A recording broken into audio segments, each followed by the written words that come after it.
everyone, it's Doug here from the Point of Sale Data Minute and Krunchbox. We're here with another Point of Sale Data Minute live on LinkedIn, YouTube, and turning this into a podcast.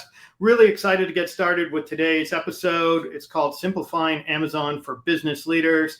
I have Guillaume Biero joining me today. He's an expert in the world of Amazon. He has his own Amazon consulting business. We'll bring him on screen now. Thanks for joining us, Guillaume. Nice to have you here. Pleasure being here, Doug. Thanks for the invitation. Oh, no, this is going to be great. Now, Guillaume and I first met when he was working with a toy manufacturer, and he was the global Amazon lead. So I'm really excited to get into this a little bit today, and also keep it high level for our VP of sales who, think they're on Amazon and now, or they know they're on Amazon, but they think like the sales are going to come rolling in. And the one thing that I've learned over the last 5 years, and the more I get connected with folks on LinkedIn who are Amazon experts like yourself, is it's not that easy.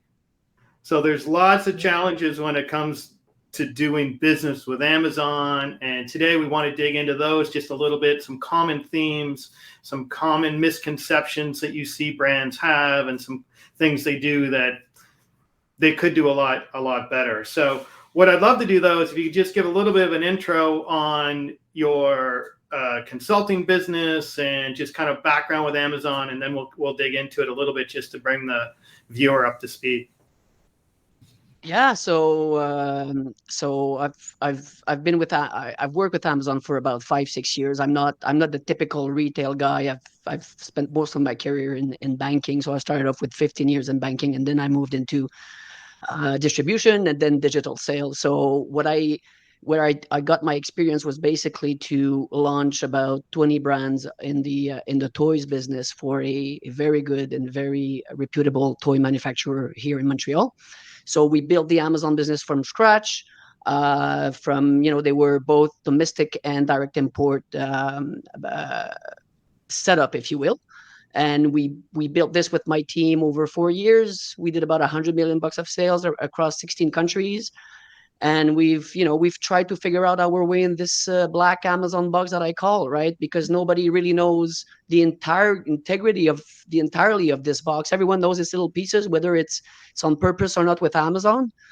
But we worked our way through it, and we did it. So and when I came to realize while doing that is that there were a lot of help in the US for these same type of companies, but not much expertise with the black box business, the Amazon business in Canada.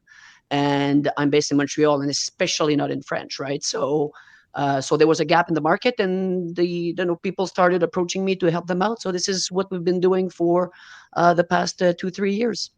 Yeah, no, it's your experience is fascinating. So I deal with hundreds of suppliers every year, some as customers, some as prospects, and we always end up talking about Amazon. But I'm excited to have you here today because no one in my network has this global experience, right, of launching in, I think you said 16 different countries. And we'll dig into Canada a bit because you're in Montreal, I'm in Toronto. We love talking about Amazon.ca. And to your point, I don't think it gets enough airtime because everyone is focused on the behemoth down south, the .com URL, and getting their products on there. What, in your experience, how challenging has it been, or do you see different challenges in the .ca market versus the .com market or the .uk market? Where do you think the .ca market stands from that standpoint? Yeah, I think unfortunately Canada is one of the toughest ones to operate in when you compare it with the UK, EU, and the US. I mean, it's going to be probably no surprise to your listeners. Canada has about 1/10 of the technology that US has. There's pros and cons for Canada. I think more cons than pros, unfortunately. I think the biggest challenge in my view for Canada is the North American Fulfillment Network, which allowed because there's rumors or talks that they're going to shut it down, but goods still flow up north. The challenge with Canada is on the retail prices for goods, right? So what happened? So in my world, when we launched items in the US, so relationship with Amazon.com, they imported either the direct import or domestically sourced goods as a 1P, there's a way for my vendors, obviously, to move them up north through NAFN. And my gut has always told me that this in this setup, the Canadian business doesn't know the cost of the item that's being imported from the US. So what happens then is that the retail price in Canada is everywhere. It's up the wazoo, or it's very, very low.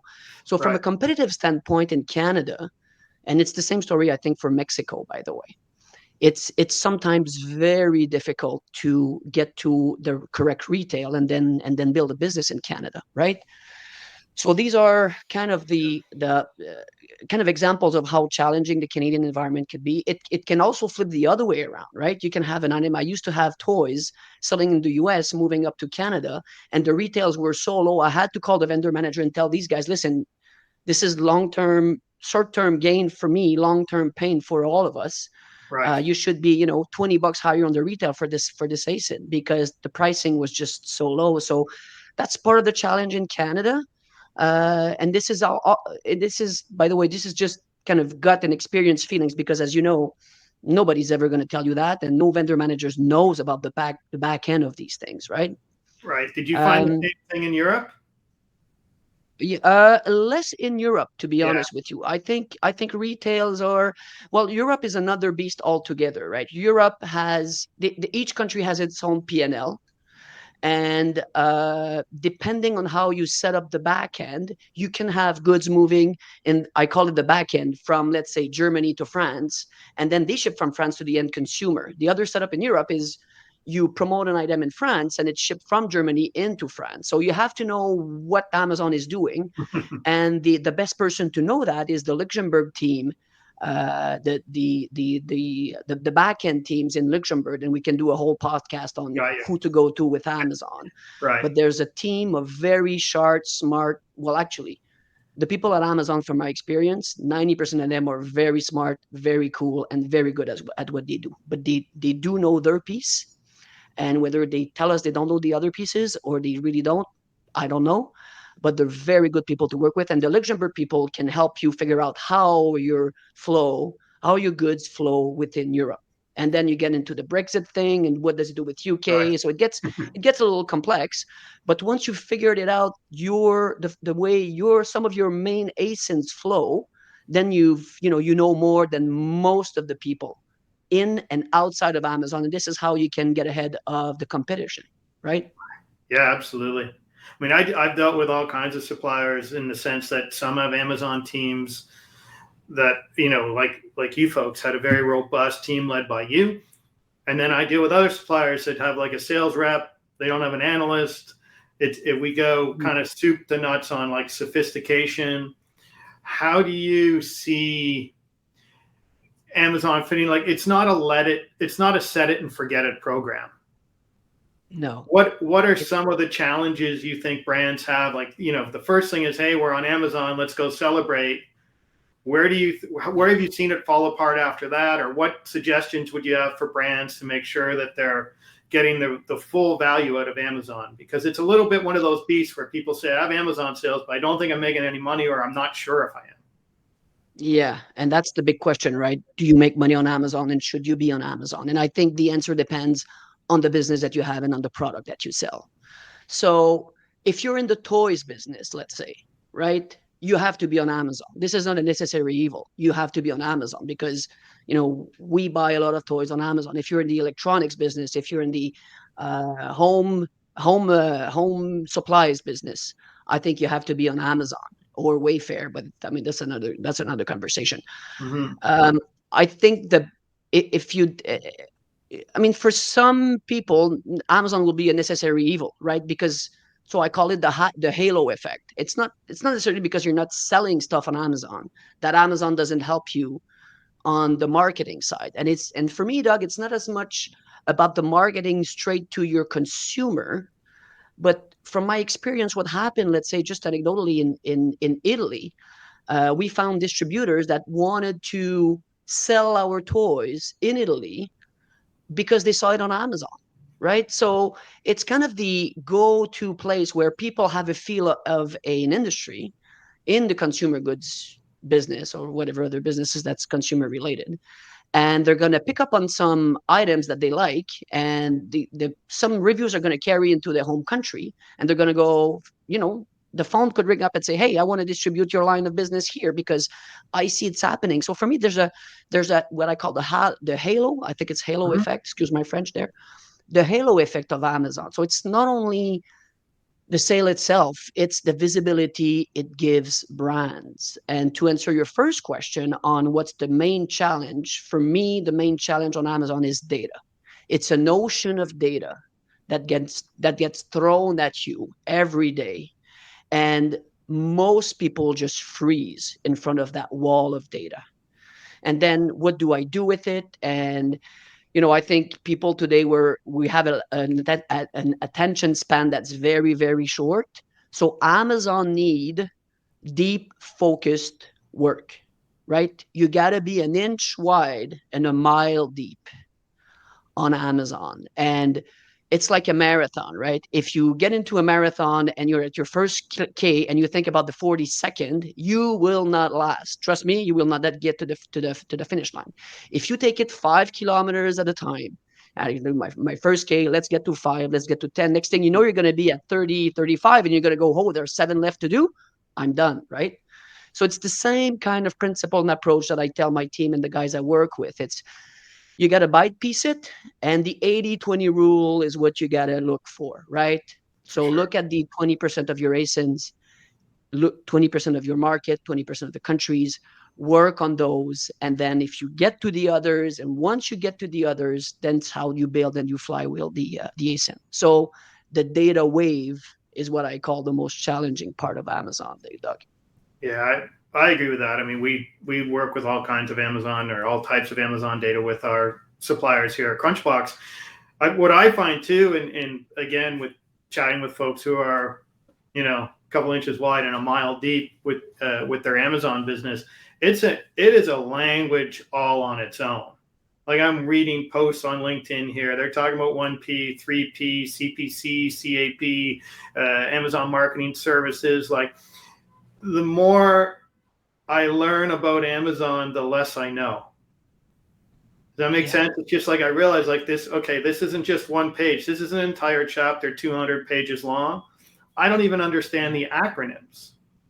Yeah, and so again, I'm not from the digital world, but I feel like in any industry, people tend to over complexify things, right? People like to talk about acronyms and I mean, for me, and I like simple things.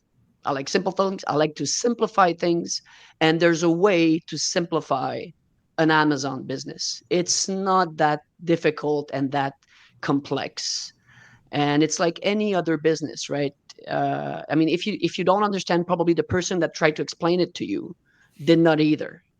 And there's a lot of that in Amazon because there's just so much limited human intervention during the process.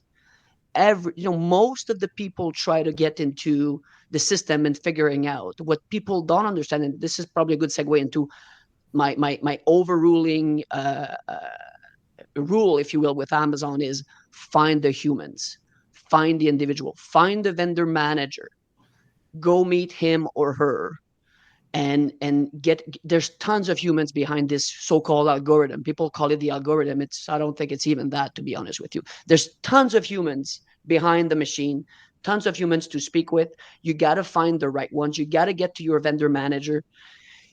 If you want to run a successful business, whether it's in the US or in Canada, you got to get to your in-stock manager. Because for me, the success of Amazon is about two things: Amazon being in stock all the time and the right retail. If you can get Amazon to be at the right retail for your end users, right? Yes. And you can have them to be in stock 95% of the time because of the flywheel you're going to create on these ASINs. Because once you've created a flywheel, if it's out of stock for 3 months, it's going to come back. It's not going to get the same position in the same real estate as it had before. I mean, people can argue with me on this. I speak from experience. If you get it to flywheel, if you get into a top 100 bestseller, or if you get the holy grail, which is the bestseller in the category, you have to be in stock as long as you can. So your best friend should be your in-stock manager, which is working side to side with your vendor manager. So you got to get to these guys. And there's different ways to get to these guys, whether it's through your Amazon marketing people, you get through them, and you ask them to meet your vendor manager. If you're in Canada, unfortunately, they're more difficult to get to. I mean, this was pre-COVID, actually. I think they started to travel a little bit more, the Amazon guys.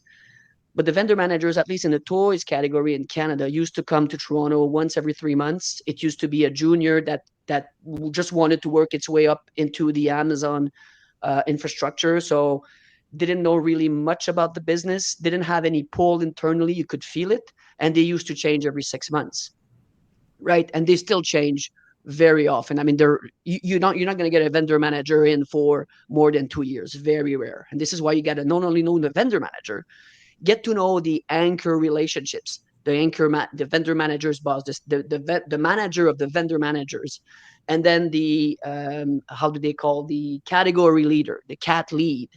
You got to get to these guys. And if you're an analyst working on Amazon, bring your VP. These guys are going to go with titles. I mean, it's like the classic. Bring your CEO, bring your CMO, bring your VP, go to Seattle. If you haven't been to Seattle and you have a .com business as a 1P, there's an issue. Haven't done your job properly, in my view at least. You got to get to Seattle once or twice a year if you're doing 20, 30 million plus PCOGs.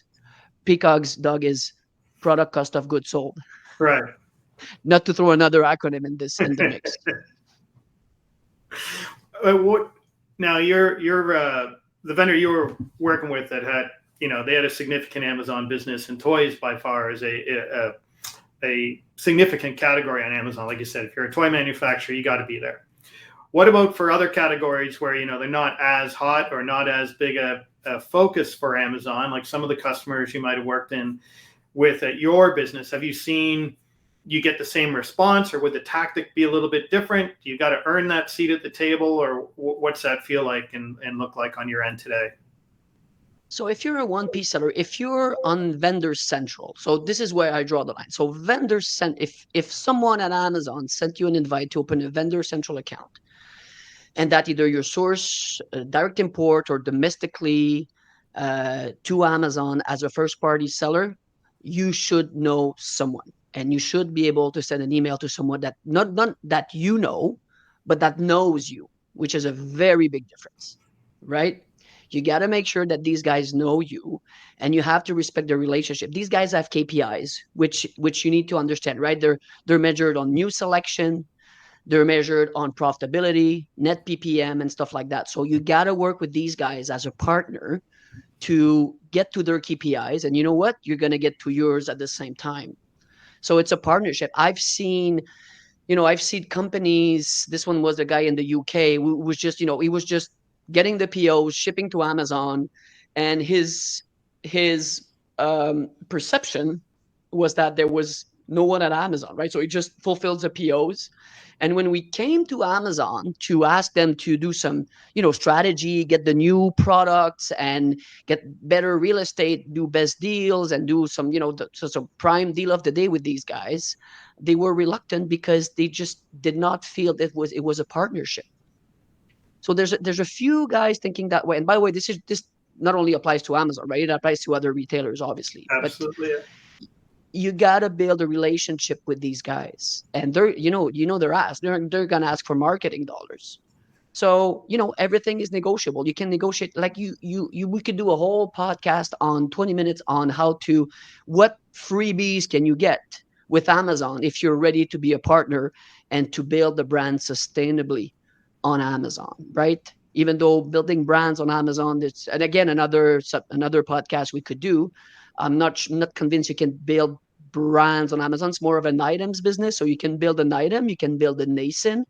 Can you build the brand a little bit? Yes, but not as well as when you're in the real world and you get into front of a shelf and you're going to sell the shower curtain, and then you're going to sell the soap with it and everything else, right? That you can cross sell. It's more difficult on Amazon. I like your point earlier, though. It's really like a massive catalog. It's the Expedia of flights, right? So I want to buy a table. I want to buy a lamp, like the light I have here for this podcast. I can go to Amazon, I can see all the different vendors, all the different brands, their ratings and everything. But I may be so impulsive, or I may be going to a store tomorrow and go, I just want to research which one I want to get before I go there, because it is a consolidator of all vendors. There's very few retailers that would have the same selection as Amazon. So I like that point you made earlier. Like, the reason to do business with Amazon is not always just to drive profits on Amazon. Yes, you want to be profitable, but two, there are some ancillary benefits from a marketing, product positioning, rating standpoint that could spill over to your other side of the business, whether that's their own direct-to-consumer business or whether that's other retailers that they're in. So what I've heard from you, go ahead. I think at the minimum, if a manufacturer or a brand owner is on Amazon, let's say in the US or in Europe, in the main markets, and doesn't at least cover its cost in terms of visibility, there's an issue. Yeah. There's a way you can make money. If obviously, talking in general, there's a way to make, to make this business sustainable. And then add on top of that the fact that people search as much on Google as they do on Amazon when it comes to, research for products. So there's a way to do that, but you need to be focused. You need focus, and you need to be patient, right? Brand registry and oh my God, there's so many complexities into this thing. But once you figure it out, you will have figured it out better than your neighbor, right? Right. And once you're in, you're in. So that's a barrier to entry. Yeah. Like, I think what we've heard today, if I'm a VP of sales, I need to treat Amazon like I treat Walmart, Best Buy, Home Depot, Lowe's, etc. You insert retailer name there.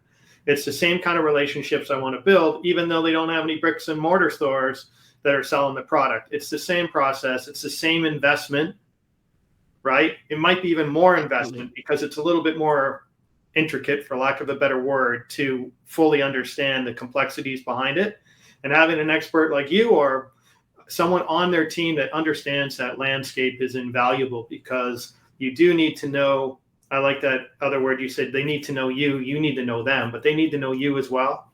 I like fully, you want to understand their KPIs, which is any good national sales or account manager should know what their retailer or buyer or merchant's KPIs are, so they can align to those. And, if you can drive their KPIs and you have alignment, you're going to do that for your business as well. I think we've covered a lot of ground today, and I think we got probably about 25 other podcasts that we can do after this one, because I didn't even get into things like, how do you know that you have the buy box, or what are some of the hints and tips that we can give companies that just ensure that all the time they've invested in building their Amazon business, that they're actually going to benefit from it at the most. And then also just talk a little bit more about the data, as we were talking earlier about sourcing data versus manufacturing data, making sure they're looking at the right information, and get a little bit more into that, and kind of some of the reporting that you found valuable in your roles and in your company today, that'll just help them at least get down the path a little bit. So, Guillaume, thanks for joining me today. I feel like we just scratched the surface. So hopefully you'll come back and we'll do a couple more. Maybe we can get one a month and just start chipping away at it and provide all the listeners today with some added value on Amazon. So for everyone on, this will stream on LinkedIn, YouTube. We'll make a podcast recording of it. I'm going to post it on LinkedIn with Guillaume's contact information, his business information. Feel free to send us both a question if you have anything top of mind out there after you watch this, and we'll get back to you with the answer. So thanks, everyone, for watching. I appreciate it. Guillaume, thanks for your time today, and look forward to the next podcast. Thanks, Doug. Have a good day. Bye-bye. You too. Bye-bye.